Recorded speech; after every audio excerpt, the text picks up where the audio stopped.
I'm joined here with Jack Diwik, the managing sports editor. First off, Jack, how are you doing today? Good, how are you, Avi? Pretty good. So today we're just talking about the outlook of the men's basketball team for the rest of the season. Obviously, they just played Michigan yesterday and have a couple of big games coming up. They're playing Virginia, they're playing Michigan State, both of them being ranked. How would you say they've looked so far to start the season, and what are some things that we can maybe start to talk about later in terms of their outlook, but so far, how have they looked, and what are you pretty much expecting up to this point for the men's basketball team? Yeah, they're 15-8 right now. They just came off of a 21-point loss to number 2 Michigan. Many would say Michigan's the best team in the country, and they played like it on Sunday. And Ohio State, they're 15-8, 7-6 in Big Ten play, but they have 4 ranked matchups coming up before the end of the season.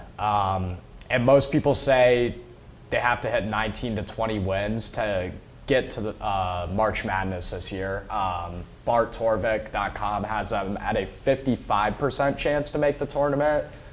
They came into that Michigan game with a 62% chance, so a little bit of a drop. But the main thing for Ohio State this year is they've won the games that they're supposed to win and lost the games that they're supposed to lose. They're 0-8 against 0-7 against teams that they come into the game as underdogs on the odds maker spread, and then they're 14-1 in games where they're favored. So they're winning those, mid-tier Big Ten games and low-level Big Ten games, but they don't have any quad 1 wins on their tournament resume.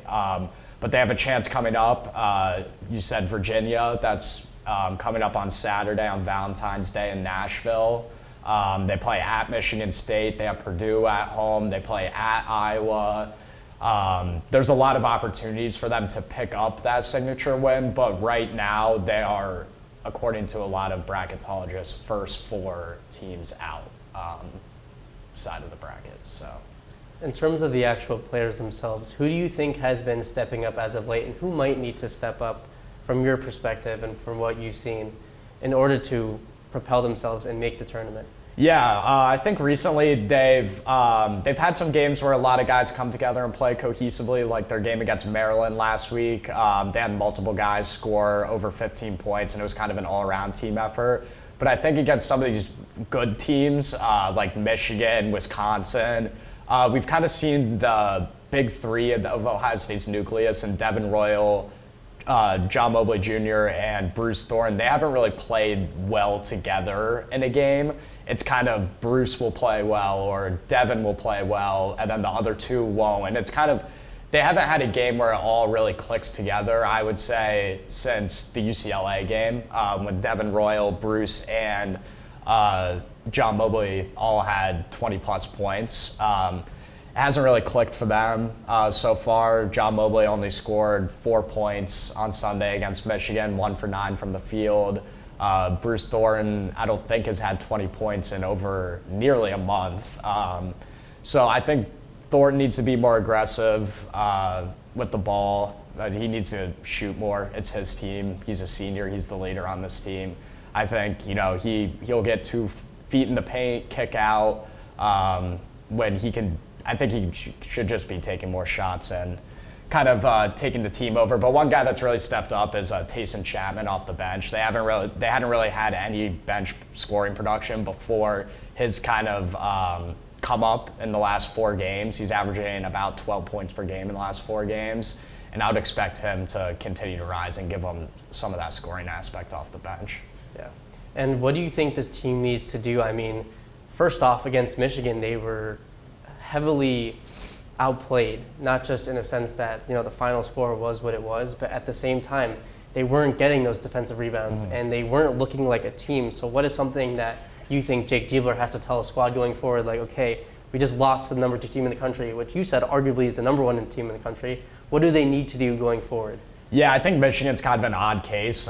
Even Dusty May, Michigan's head coach, said after the game, he's like, look, I just don't think Ohio State's a good matchup for us, and he couldn't be any more right. I mean, Michigan has 3 starters over 6'9". They're one of the most aggressive teams in the country on the offensive glass. On the defensive glass, Ade Mara's 7'3", Merez Johnson 6'10", one of the best.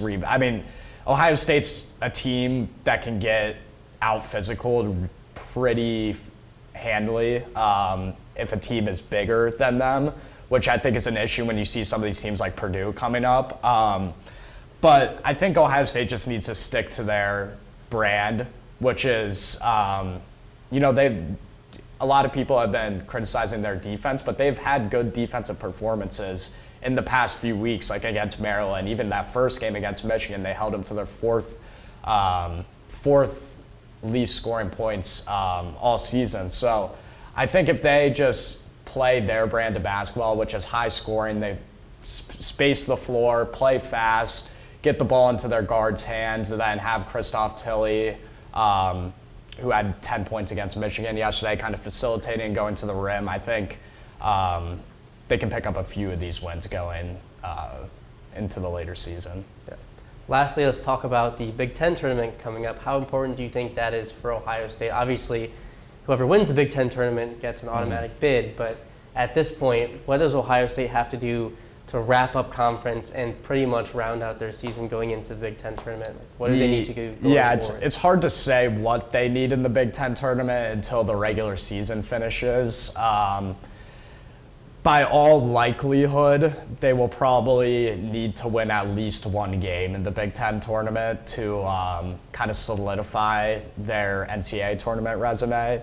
But again, you have 3 games coming up against top 15 teams. One is and then one against Iowa, that's a quad 1 opponent on the road. I mean, they have the opportunities. They control their own destiny at this point.